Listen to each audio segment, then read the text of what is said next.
the game can see the boxing voice. Welcome back, gang, for the first time and hopefully many more to come.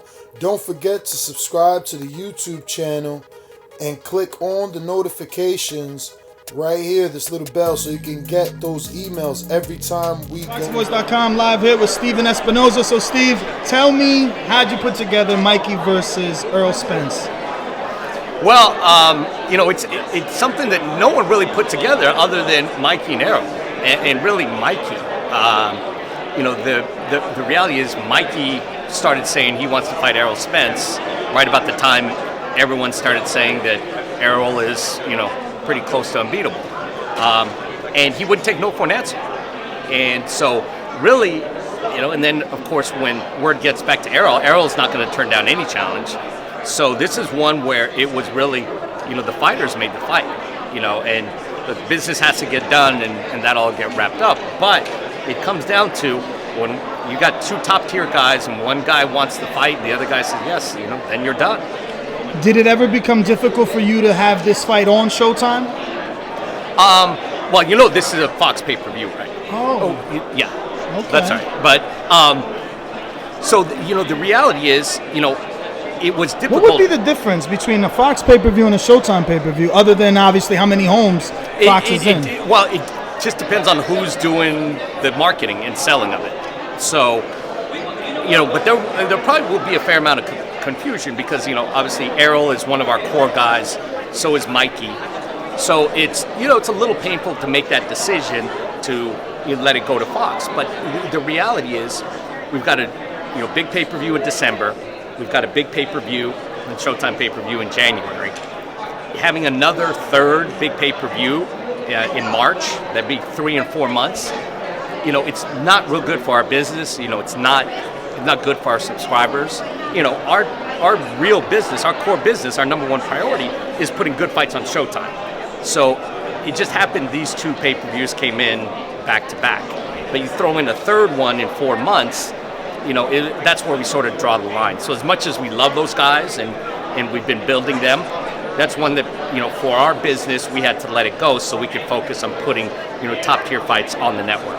Before I switch to obviously what we're here for, just give me your thoughts on obviously the interaction between Errol Spence, Terrence Crawford, Bob Arum, and Errol specifically saying, didn't you say Al doesn't exist? You've never sent us an offer for Crawford. Just how did you interpret all that? I thought it was really I thought it was really interesting because those are the things that we talk about. I mean, Bob has said it again this week. He called Angel Garcia with an offer for Danny. Everybody knows that's not how you make a fight with Danny Garcia. Angel is very involved, and Danny doesn't do anything without talking it over with his father. But he has one guy who makes fights for him, who advises him. That's Al Haymon. Clearly Bob has his number. If he wants to make a fight for Lomachenko versus Mikey, if he wants to make a fight for Mikey and Crawford, or for Spence and Crawford, you know where to go. You don't go to Danny Garcia. You don't go to Robert Garcia in the case of Mikey. That to me separates the truth and the reality from not reality. It's if you want to make a fight, there are certain steps that you take. If you're not taking those steps, then you're not serious about making a fight. I thought it was just me interpreting that in that manner because I felt like the statement that he said, let me get it right. Oh, man. Do you remember? Oh, my God, I'm drawing a blank. When Moretti, he says, we don't know who to send an offer to. These guys say they promote themselves. They're not promoters. They say they're the agent. They're not agents. Who do we send these offers to? We wanted to send it to Danny's father, Angel, to ensure the fighter sees the offer. Now, do you think the statements like that publicly in the media only make it more difficult to work with Al Haymon and hypothetically yourself if the fight were to fall on Showtime? Not really. It doesn't make it harder. It just, it really, I think, uncovers, true motivations and true desires here. So, I have a close relationship with Al. We do a lot of business. If you're having trouble he does exist. He does exist. If you need to get him, I'm one way to get to him. There are many others. Certainly Bob had no problem getting a hold of him during the whole saga of Mayweather-Pacquiao. You know, he emailed him, he faxed him, he called him. You know, he got people to communicate with him. So to say, I don't know if he ever exists, he sat down, you know, at the start of that promotion. So I know he was joking in that case, but there is no question about how to get a hold of him. Al's numbers have not changed, I've heard, in 30 years. So the reality is, that's just all this stuff about, you know, I want to do X, Y, and Z. It's always been my theory, the more people talk about it publicly, the less they're actually doing. Because you don't hear me talking about I'm making 17 fights, because I don't like talking about it until it's done. So someone who says, yeah, we're looking to make this fight, we want to make this fight, we want to make this fight. There's no conversations going on behind the scenes. So when someone is just talking to media, but not taking any steps toward actually making a deal, then you know their true intentions. Now, I think maybe your opinion of this might be slightly biased, but the offer that they sent, $3 million plus pay-per-view upside, is that enough to get Danny Garcia, who's been on Showtime for a long time, away from the network? Well, look, that's a decision for Danny and Angel. But I tell you, I know for a fact he's made more than that on non-pay-per-view fights. And when you say plus 8 pay-per-view upside, look, on one hand, there's a 50-50 split of pay-per-view upside. On the other hand, you could say you get $1 per pay-per-view. That's a pay-per-view upside. So saying $3 million for plus pay-per-view upside is sort of saying, making an offer, to buy a house, and saying, look, I'll give you $100 and a bunch of other stuff. Well, it's sort of like, what's all the other stuff? Like, I'm not going to sell my house for $100. What's all the other stuff? So $3 million and a pay-per-view upside for a guy like Danny Garcia, in my experience, that's not going to get his interest. What about the detractors that say, well, Danny's coming off of a loss. He has, 2 losses now on his resume, one to Keith, one to Sean. It's going to be tough for him to make $3 million on Showtime unless he fights an Earl Spence, which is a very dangerous fight.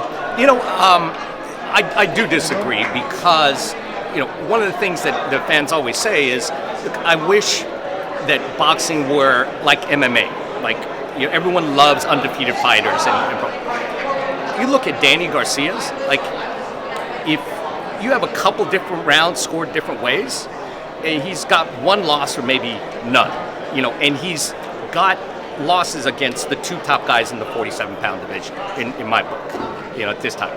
So the reality is those losses, we faced this with Aaron before, and going way back. When De La Hoya lost to Shane Mosley the first time, things fell apart on the rematch because Top Rank's position was, well, Oscar has lost a lot of value because he lost. It was a great fight. It was a razor-thin decision. No one lost any value.